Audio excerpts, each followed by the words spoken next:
Okay, it is 6 o'clock, and that means it is time to start the live stream. Alright, hi, welcome to the live stream. Tonight, we are going to be doing some tool restoration and some wood carving as well.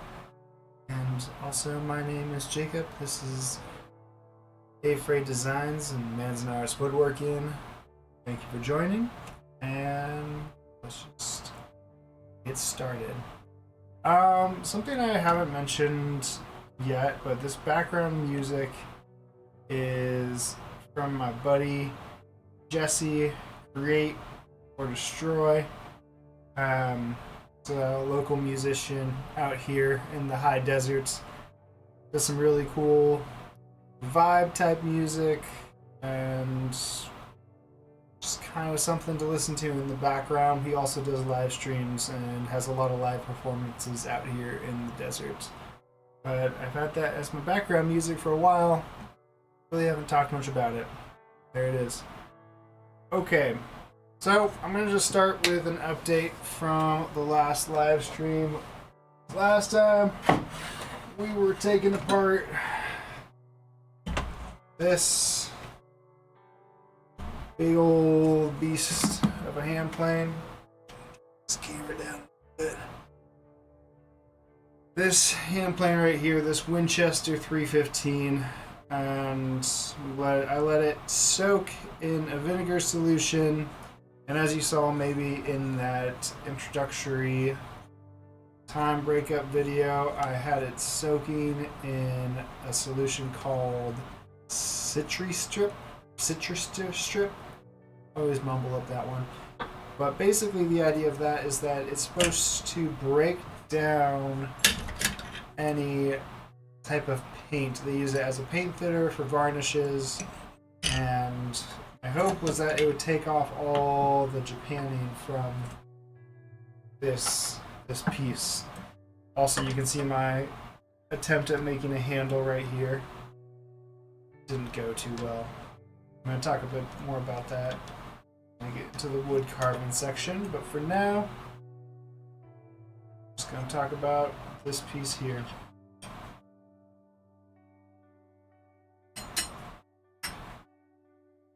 So with a mix of using some wire wheels and some scraping and also the seri strip, I was able to get off almost all of the Japanning on this piece. You can see that it is pretty clear. There's a little bit down. Hey, thanks Sandra for joining in. Appreciate you joining the chat. And I am going over just a little bit about what we were doing last week and the updates on the tools. I'm not going to spend too much time working on the tools today because I'm kind of excited to start in the wood carving section of things. I'll move the camera down. It's a little bit too much. I don't have an automatic adjuster, so it kind of just does what it wants. One of these days I'll show you my DIY setup for a camera stand. It's probably one of my weakest woodworking builds that I've done. So this is the plane after using the paint thinner to get off all the paint. Supposedly on Friday I was supposed to get some Japanning solution in the mail, and so I'm going to start to put this in the oven with the new paint and get this thing recoated and refinished. Other than that, it still has all its little quirks, and it's in pretty great condition. But we talked about that last time. Now, something kind of fun that I was working on. I'm going to move this camera in just a little bit. Excuse me, I'm just one guy with a camera. Okay. So, I've already lost this second piece. Oh, it is right here.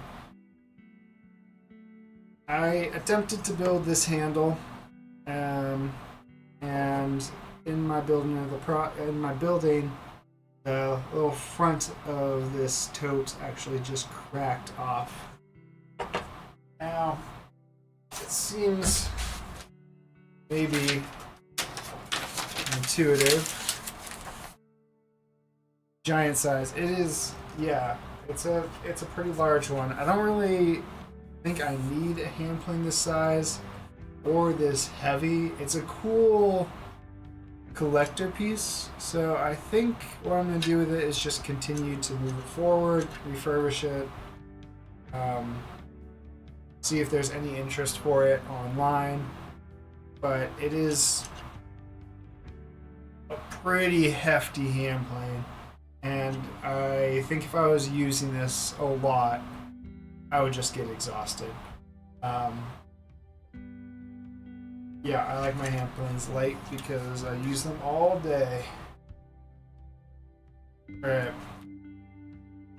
So the problem with this piece that I made here was that I wasn't really considering grain direction when I started putting this piece together.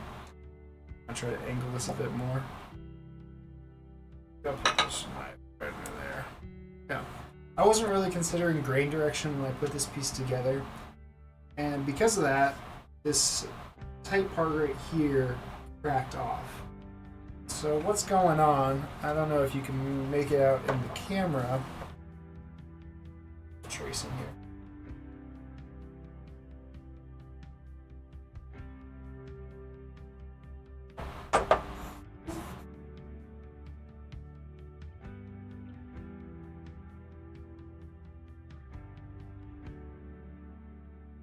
I have this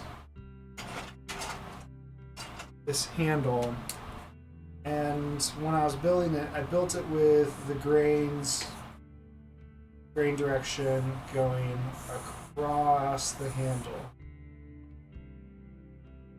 And the thing about wood is that it is notoriously weak along these grains. So along these lines, this is where the wood tends to crack. So if there's any force in this area, there would also have been a bolt at the base of this handle. It probably would have eventually cracked over time. And as well as our little horn here on the tote, it will have cracked just from use and wear. And probably with a gentle hammer swing, it'll break. So what I want to do next time is, instead of building it with a grain going along the handle, I want to go with the grain against the handle, giving these pieces the best chance to hold together.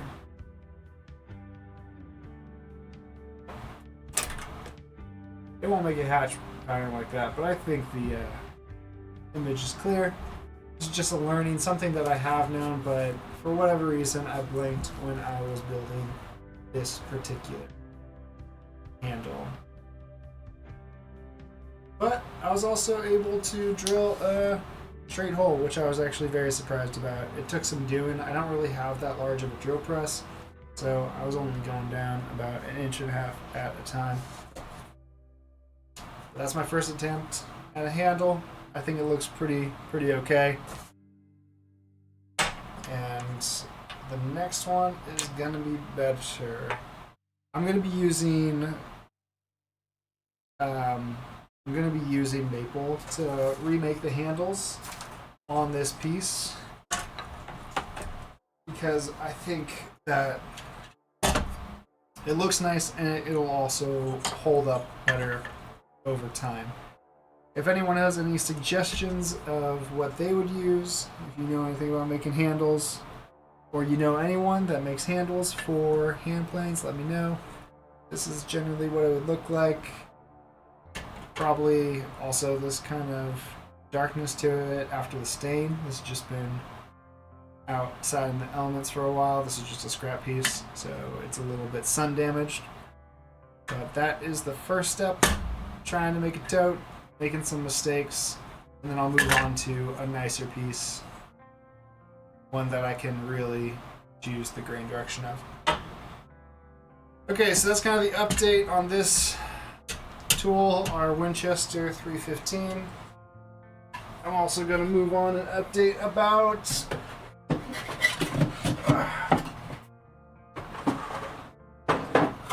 our Stanley Sweethearts. I'm very excited about.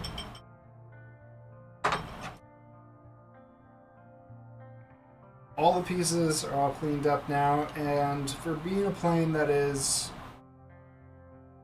almost 80 years old now, this thing is in incredible condition. The frog is solid, the paint is holding up the Japanning. The blade still has a little bit of sharpness to it, just in some places, mostly dull though. The only thing that's wrong with this still that I could find after clearing it completely is this small crack. It's going about a centimeter across from the mouth of this hand plane. If it'll come out in this, I'll just draw it in with pencil. Oh God, look at that thing, it's terrible. Oh jeez. It's going all the way across down the bottom of it. It's not that bad. That's just pencil. Don't act so surprised. I can't really see that if it goes through or not yet. I don't know if I'm gonna clear the Japanning on this. There's a couple spots. It was kind of a pain to use the seri strip because it's a bazillion degrees here, so I had to use it inside. It says it's not toxic, but it definitely has a scent to it. So I had to use it inside. I tried to cover it the best I could. I had a lot of fans blowing away from it. I tried to keep the area clean, covered it up completely, but it still left a bit of an aroma in the house. And it also took a lot of work. People said online that you just kind of let the thing sit in the seri strip for a day and it basically comes off with a little bit of scrubbing, but I found that it was an entire process. I just have my hands. Oh, I realized my face is on the camera. I'm talking to you with my hands. I'm gonna do it like this. So I realized it was a bit of a process, and I wonder if there is a better way to go about clearing off the paint. I don't want to just get in there with a scraper because that sounds exhausting and the most terrible thing that anyone's ever done, but I also don't want to deal with the mess of seri strip. And maybe there just isn't a good way. It was just a difficult thing. But if anyone hears anything, leave me a comment in the comment board because I would love to know if anyone has heard of anyone stripping down Japanning from hand planes. But not much to update about this, our number 4 Sweetheart, other than I am just very excited about getting to work with that.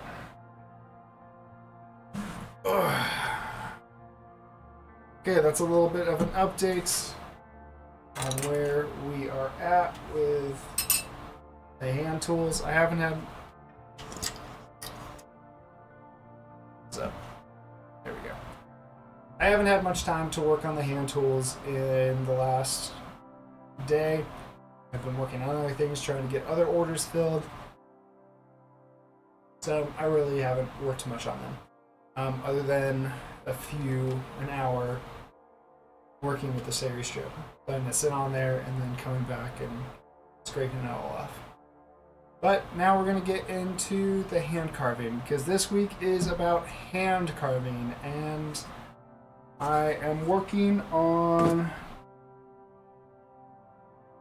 Those who follow my shop know I build these chessboards. This is an unfinished chessboard. This is just after I have put all the pieces together and planed it. I use Purple Heart, Walnut, demand hand tools. Do you want some more hand tool time?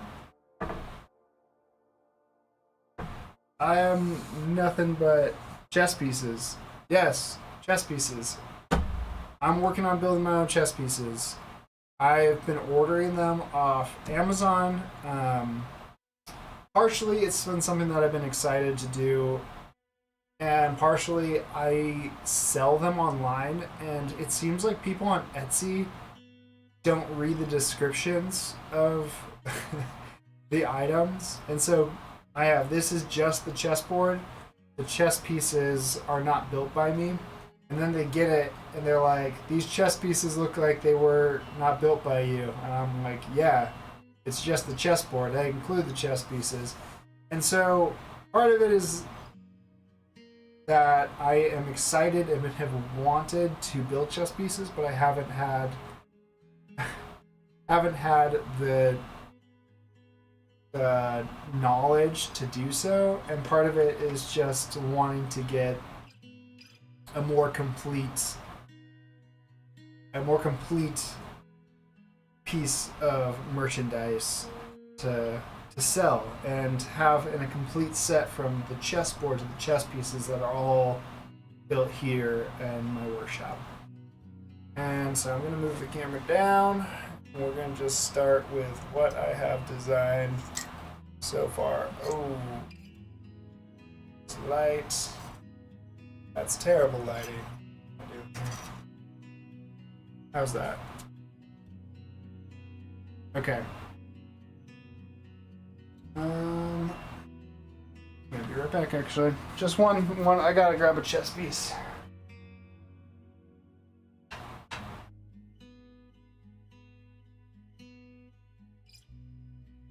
Okay. So the first two chess pieces I designed was one that is very bright. This castle right here. It's a pretty straightforward design. Just notches cut in, X at the top. And the second piece was this little knight here. I'm going to turn down the brightness of this light just a wee bit. I don't have producer. Producer? Would you please? Light is too bright. It's definitely one of these. That one. I'll find it. Okay, it's that one. Sorry, people.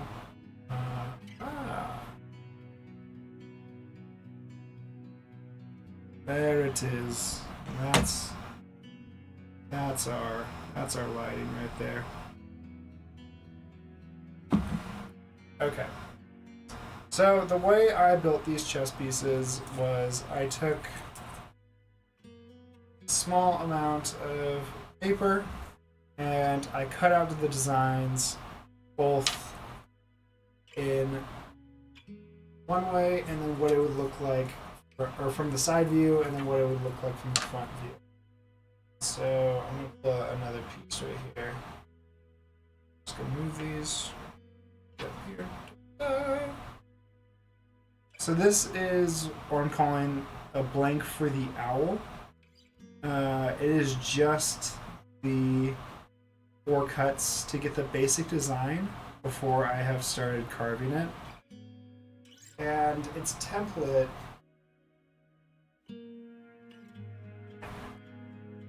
looks like this. Just 2 pieces of paper that when I trace them onto a piece of wood, a little 3/4 inch piece of wood, I can get an idea of a 3-dimensional shape. So I'm using these two to get my 3-dimensional shape. when I'm using the bandsaw, that's pretty much all I can do. I can get 2 sides on a piece this small. And what I had issues with in the past was once you cut off these small pieces, the piece starts to kind of tilt and angle in weird ways. And so the solution to that was, instead of just building one piece, I actually build 2 or 4 at a time, and I don't cut all the way through. So even though a piece is at its very end, I can still do fine details as long as it has another piece connected on the top of it to support it. I'm gonna, part of my list of videos that I'm promising to make, along with the Japanning video, handle video, and also a more in-depth of the actual machining part of working with these pieces. Okay, I seem to have a little lag there. So this is the blank for the owl. I also have a very old skinny blade, so all of them are burnt. Once that blade finally dies, I will upgrade to a nicer blade. For now, we get this kind of burnt look to the wood. We have 2 owls. Next is our jackrabbits. Oh, look at that little guy. Big old ears. And each of them kind of have like very square dimensions. Part of what I'm going to be doing tonight in the wood carving is giving them a little bit more character. So I only have one example right now, but if this is our owl, just the blank shape, it'll look more like this once it's done. More carved, there's more character, more features to it. Looks more like an actual owl and less like a simple cutout.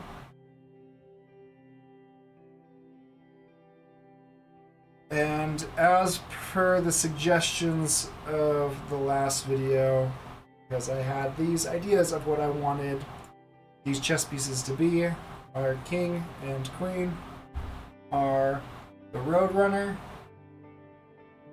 and the Coyote.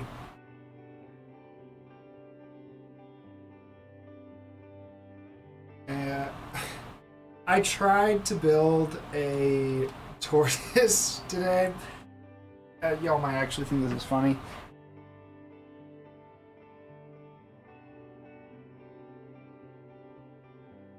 Now, one of the key things about a tortoise is that it has a round shell body, and so I tried to get that to come across in the cut. But this is what it came out as. I'm not really sure what's going on here. It's a it looks more like a mushroom to me. That once I figure that out, that is going to be the castle. And so that's a full lineup so far.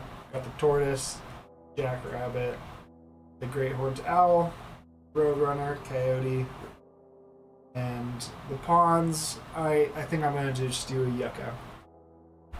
Did you use a drill to space the drill the way the base? That's right. Yeah, I think so. It's definitely possible to put a little bit of a gap in between the legs for the owl, or any of the other birds. I would worry. I think for a special order, I would do that. I definitely want to put weights on the bottom of them so that they hold a little bit better.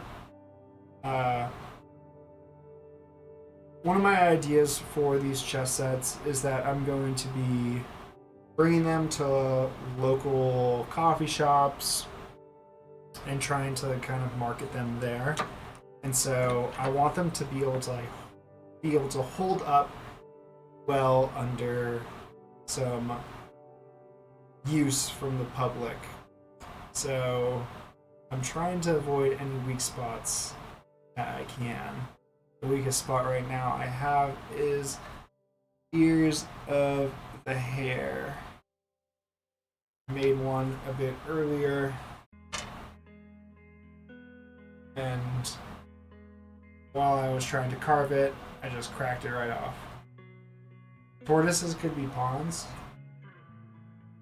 This thing, Bambo, if you work in the third dimension and you can figure out a nice design for this, I think the idea is kind of clear. You put a template on one side, template on the other side. I mean, that would make sense in a logical world. I just have to find a way to make them look really nice. What is that emote that you just sent off? So, if I can figure out a way to make the tortoises, I think that would be nice for a pawn. Do you have any ideas for what I could replace as the rook? Anyone has any desert animals that make a good rook?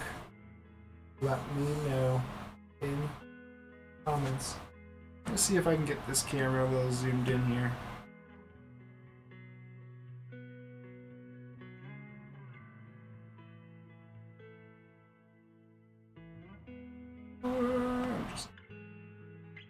I'm literally gonna just make the framing different. Okay.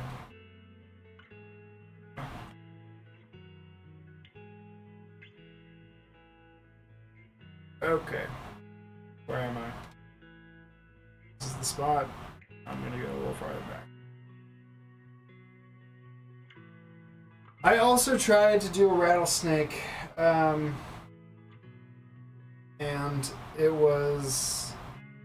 it kind of came off a little bit clunky, very similar to the tortoise. Yeah, I'm having a hard time.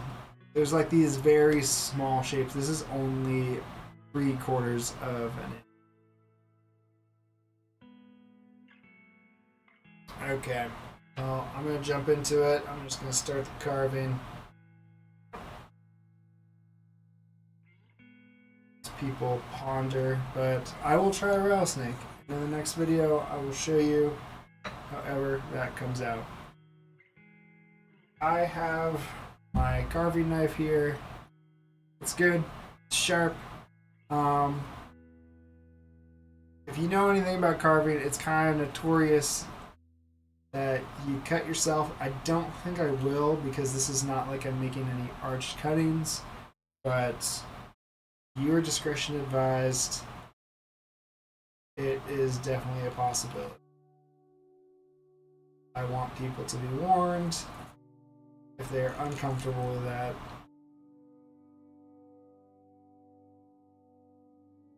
So speak now or forever hold your peace. Let me get this boom right up in here.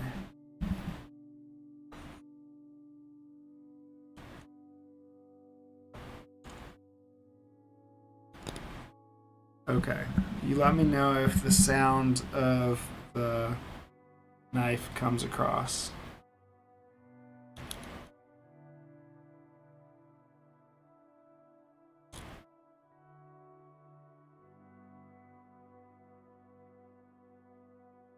Actually, you know what? I don't want to do the jackrabbit. I already broke one ear. I want to work on this, the Road Runner. I built another Roadrunner out of walnut, and I think for the different pieces, I'm going to keep one with their tail down, one with their tail up. I do like the look of that, but This one, I was trying to get across. The tail kind of comes off, but it kind of looks almost like a big old squirrel tail off the back of it. It's a little too large, and I might just have this to be one continuous arch instead of trying to do these fine little details. I don't think they really add anything to the design. I think it's pretty clear that this is a Roadrunner. You know what a Roadrunner looks like. So, out here in Joshua Tree, we have the Roadrunner called the Greater Roadrunner. It's part of the cuckoo family of birds. The weird thing about the cuckoo family of birds, they're called parasitic birds. That is basically a bird that they don't actually raise their young. They leave their eggs in a nest of another animal, and then they just like let the bird get taken care about with the other animal while they go off and the parents just do their own thing. And that is a trait of the cuckoo family of birds, but it is not a trait of the California Greater Roadrunner. The California Greater Roadrunner is one of the monogamous birds. So once it finds a mate, they mate for life. And they're also very equal responsibility. Both the male Greater Roadrunner and the female Greater Roadrunner take part in taking care of the baby of the bird. They'll even help they'll take care of the egg. So what's it called when the bird sits on the egg? They're sitting on the egg, keeping it warm. There's a phrase for that. Oh, me and my blanking on words. But I'm sure someone in the chat will remind me of what I am thinking about.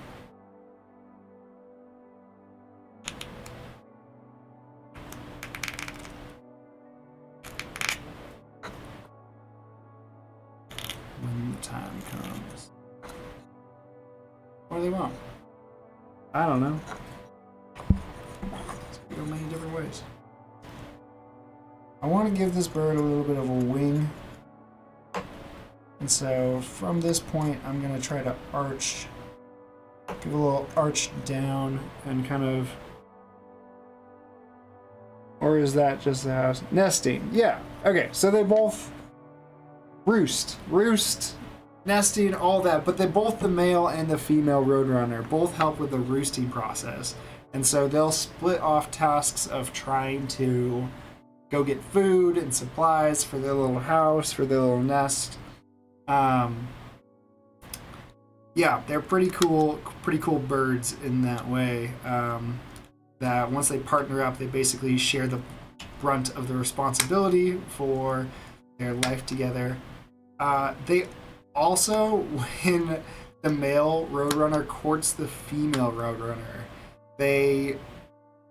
it's not like they just have to do their little dance and pluck up their feathers to show that they're a cool bird. They have to bring I don't want to call it like a sacrifice, some kind of tribute to the female Roadrunner, but it has to have a broken spinal column, whatever it is, or the female won't accept them as a partner. So it can be like a lizard, a snake, but they can't just bring like the normal nesting material or food. They have to bring a dead creature. Yeah, they have to bring, I mean, that's the treasure.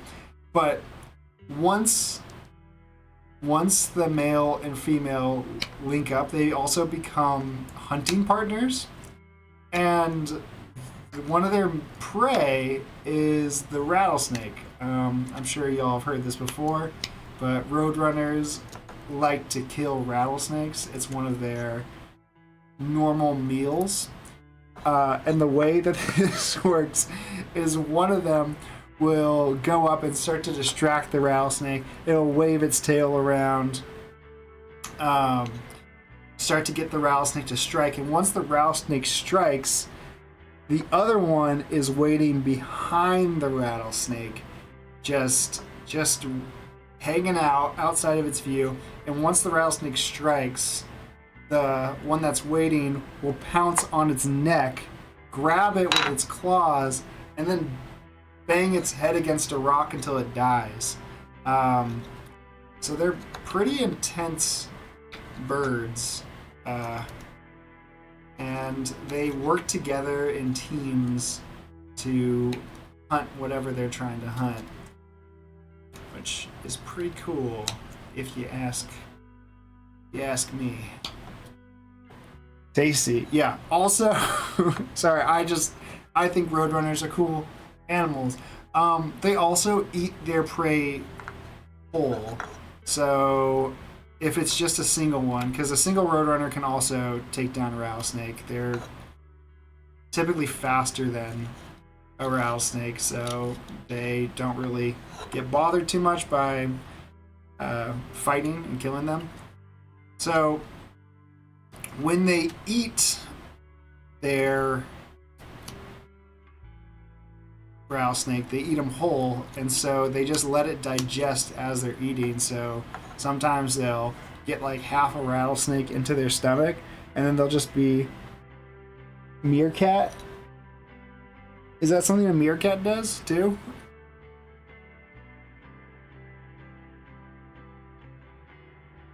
I don't know.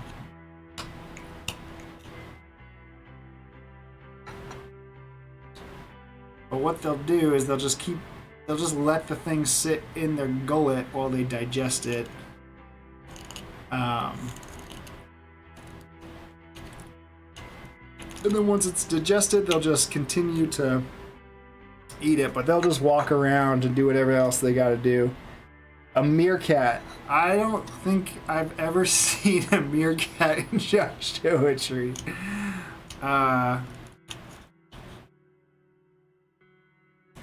Yeah, I would have to look. Meerkat would be a good critter piece though. It would really make a nice rook. But what I'm trying to do with these is make them all Joshua Tree based animals.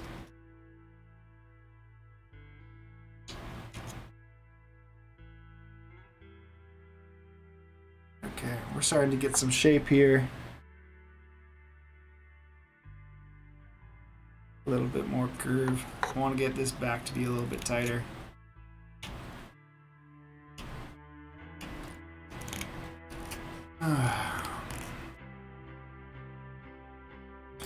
Very cool animals. I have a roadrunner that hangs out in my wood shop. It has not tried to hunt me yet.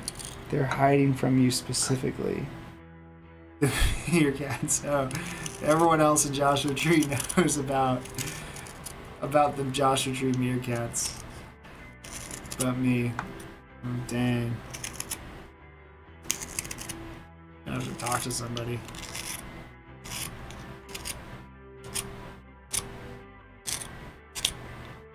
I have not seen a single meerkat in my all my years here. Not a one. Which is a huge bummer.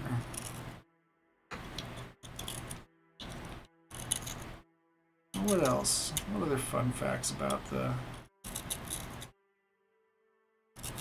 Do y'all want to keep hearing fun facts about the Roadrunner? Is this interesting? The Haraboa.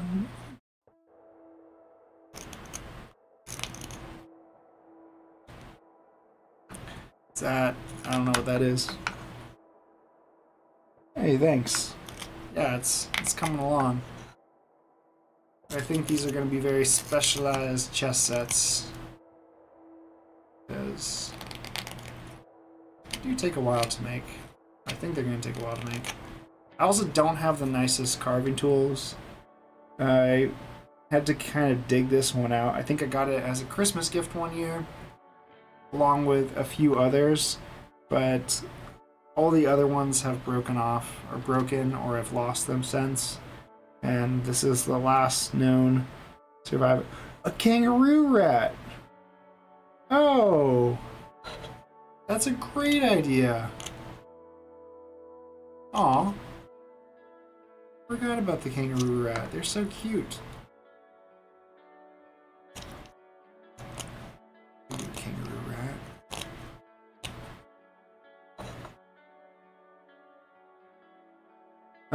Yeah, more about the Roadrunner. Okay. So, some other fun things about the Roadrunner. The desert is kind of notorious for its wild temperature shifts. In the summer, it's hot all the time. And in the spring and kind of in the midsections, it can be really nice or warm during the day and then go to freezing at night. And so the Roadrunner likes to roost and hang out in these tight little pockets inside of plants. And so you'll find them in the middle of junipers, hidden away at night. And what they do, they've adapted so they can actually turn off functions of their body, or basically go into some kind of mid-state. A bat is also a good one. Oh, a bat would also be cool. A little bat at the corner. Yeah, that would be nice too. Oh, these are great ideas. I gotta write these down because this chat goes away at the end. Okay, bat.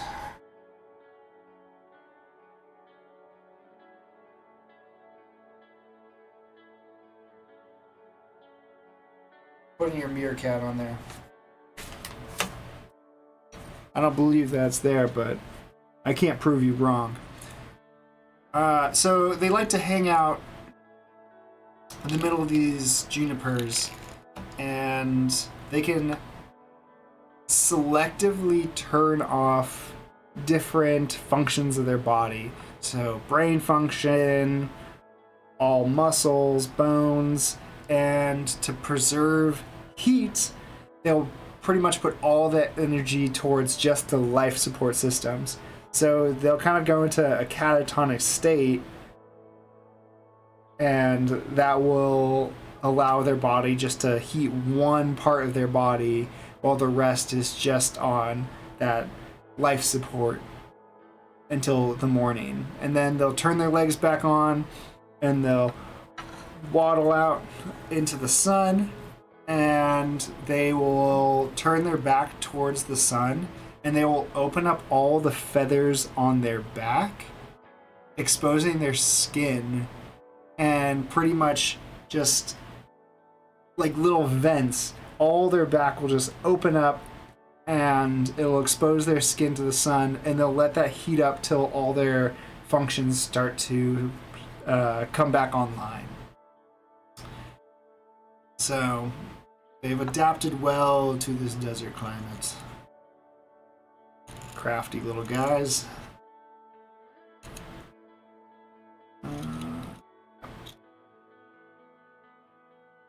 They're very opportunistic eaters for sure too. The more I thought about it, and I know a good amount about roadrunners and animals out here. For a long time, I was outdoor educator in Joshua Tree before I became a woodworker, and spent a lot of time with these critters, learning about them, watching them, talking about them. It's still something I really enjoy. So it's nice to talk about them again. Maybe I'll keep doing this, and next week I'll talk about a different animal. Because apparently I thought I would be done with one of these in like 10 minutes, but here we are, 20 minutes later, not even nearly close to done with it. So maybe a chest set is not something that I'm going to finish in a night, but instead a few days.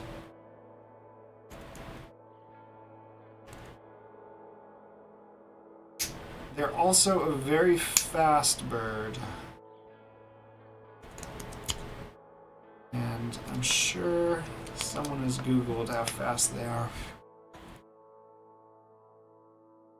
But someone that hasn't Googled it. Want to guess in your own head? I'm going to tell you. A bird that's about a foot tall. Can run. This little bird can run at a consistent pace of about 20 miles per hour. I don't know what that means, a consistent pace, but I guess for longer than a sprint. Its sprint can be up to 27 miles per hour.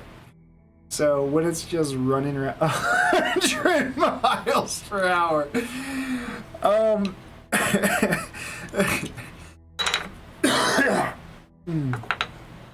probably not 100 miles per hour.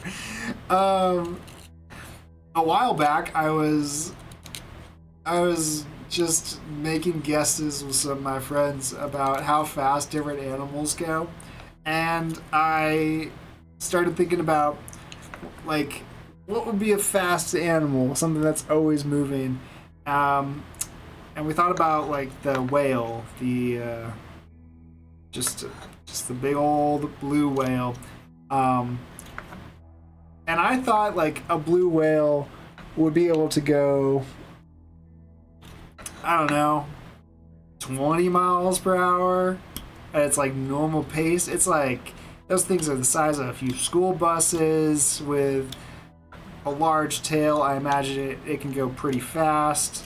But no, the blue whale only goes like 4 miles per hour and maybe 6 at its sprint.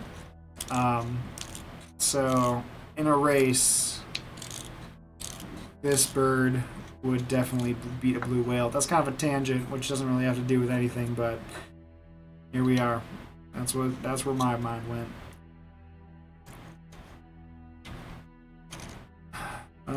Yeah, they run 27 miles per hour.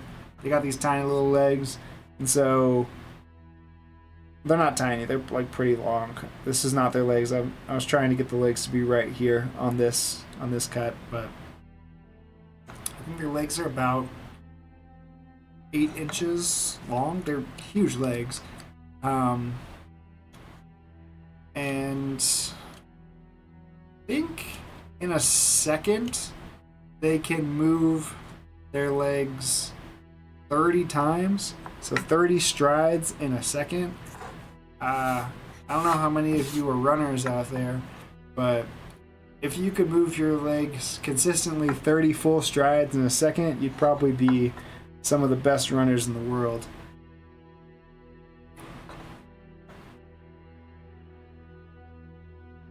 Anyone's running any races sometime soon, you know, you can strive to that. Oh, that tail is too bushy. I might take this back to the bandsaw and just clean it up. Just chop it off right there.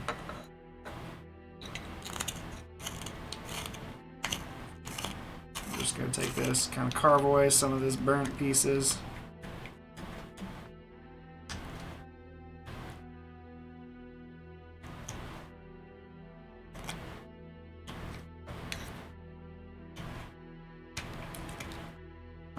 Fun facts. Do I have any more fun facts? Speedy. Yeah, they're quick.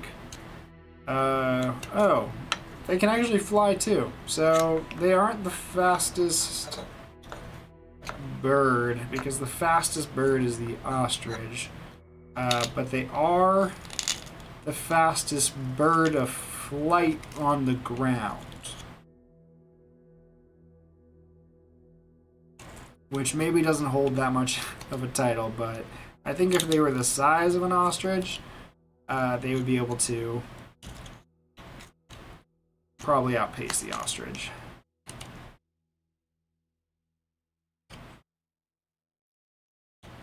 That would also be terrifying. I think they would be probably an alpha predator in our world if there was a roadrunner the size of an ostrich. Probably be more akin to a mountain lion.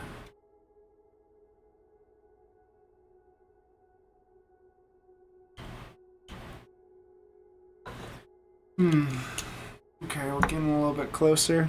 Look at that guy. I do not like this tail. I'm gonna change that. I think I'm just gonna probably cut away all this and just go straight down from here. I wonder if I can get in there.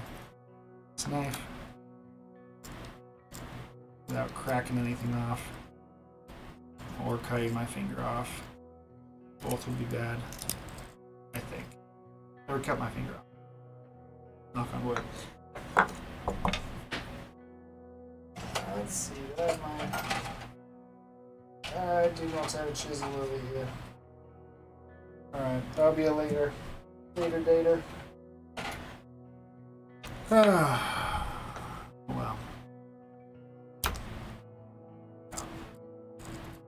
Good thing I got this entire bird protecting me from my own knife. Otherwise, this would be scary. Okay, I'm starting to catch the grain. It's coming off a little bit easier. Trying not to crack it. This is also a piece that I just glued on. Like I said, this was just cut from a 1x1 block of maple. And so to get more of the Roadrunner aesthetic, I glued on more of a tail. But I do not like how this came out.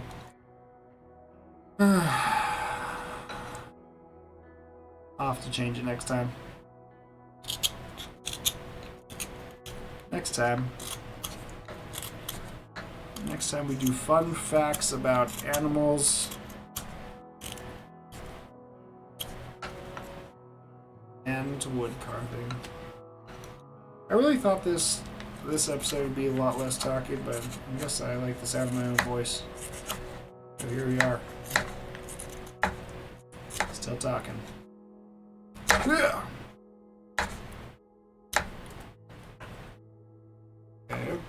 Okay, we're getting somewhere.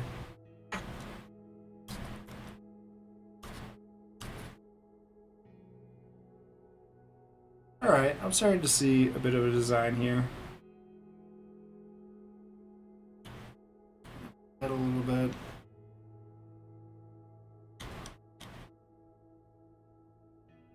Beak is not pointy enough.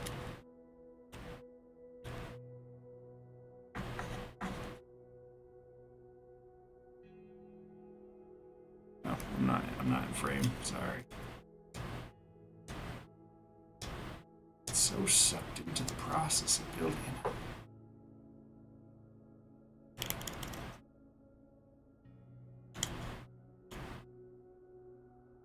There it is. I think this is a good template. And I think you're right, Bambo. I'm gonna start to put a little bit of a drill hole in between the legs. I think it'll add, even a very small one, I think it'll add a lot of character to the cut.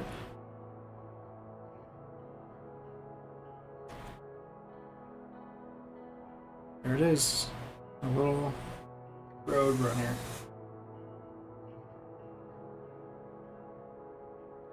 First piece. And I think this is a nice project for us out here in the desert, because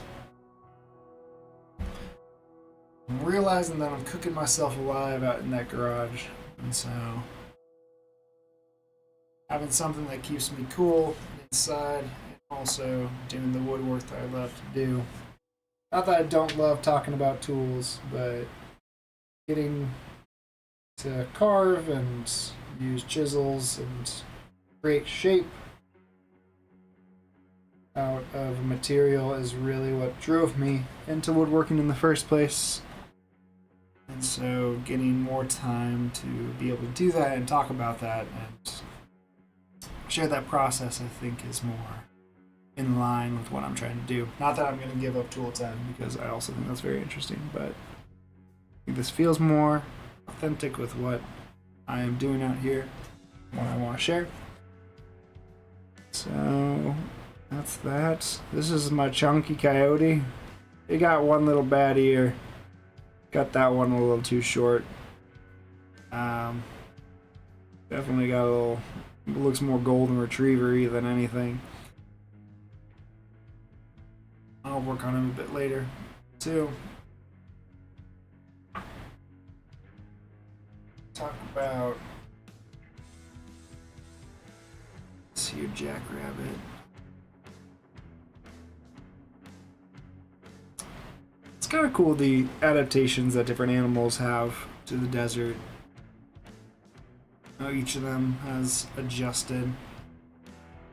Our roadrunner here has adjusted to basically be faster than everything else out in the desert, faster than its predators, faster than a snake bite, and has basically turned what would normally hunt it into its prey. It is a kind of badass adaptation to have, is to adjust as a species like that. But there's other species that, instead of turning themselves into killing machines like our roadrunner here, we have our jackrabbits, who instead just grew these giant ears, and really strong back legs. And they'll just kind of wait. If you've been around the desert for a while, you'll start to notice that if you're like walking around and you see some rocks, you might just see two little ears just popped out behind a rock, kind of just scanning, listening, waiting to hear what they can hear, till you get too close, and then they stand up completely and just jet off in some direction. Desert animals adapt, and I feel fortunate enough that I have a few of these animals that hang out in my area. Really what inspired having these pieces was tonight I have a great horned owl that hangs out on the telephone poles.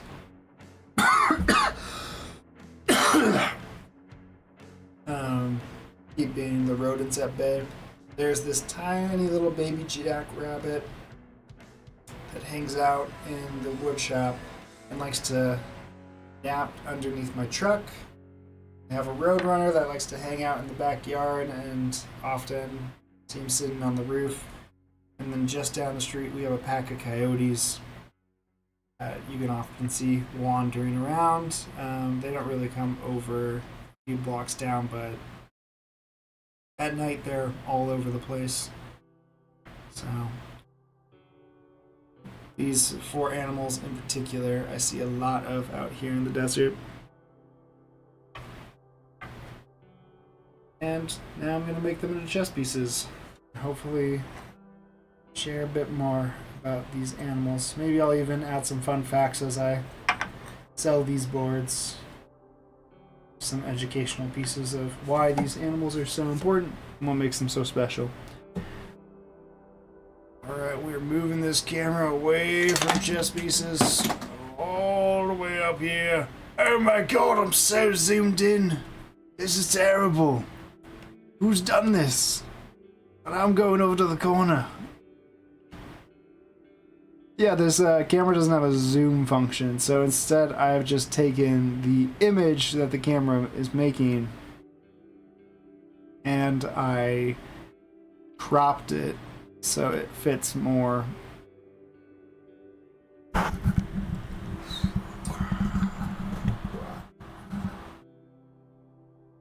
Okay. Hi. Well, that is it for the live stream. 1 hour of talking about tools and talking about the greater Roadrunner of California and southern Mexico. There's a lot more to this Roadrunner, a lot of indigenous stories and travel stories and history with the land, and I might get into that a little bit more the next time I'm carving one of these. But for now, that is going to be it for the carving section. For the show, I'll probably work on the owl. Some of these I'm just going to be working on throughout the week. I'll hopefully have a video out soon of the process of making these. The next... yeah, sure. The next tool time, I'm going to be working on the Stanley number 5, breaking it down. And if I haven't already finished the Winchester at that point, if it's not done, then we're going to still work on the Winchester, sharpening it, getting it all honed up and ready for moving on with this life. And if it is done, then I'll be working on this Type 18 Stanley hand plane. And that, my friends, is the end of the show. Thanks all for joining. Thanks all for listening. I hope you all had a nice time. Get to comment, like, share, all those things. I'm trying to build a channel to be able to share what I'm doing as a woodworker. So, yeah, thank you. Your support means a whole lot. Alright, hope you all have a good night.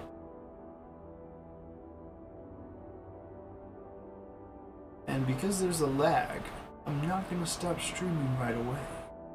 But instead, I'm going to sit here and eventually stop. Because I think it's caught up. But I don't really know yet. Because it's been inconsistent. I'm getting emojis, so I think it's done. Alright. Good night.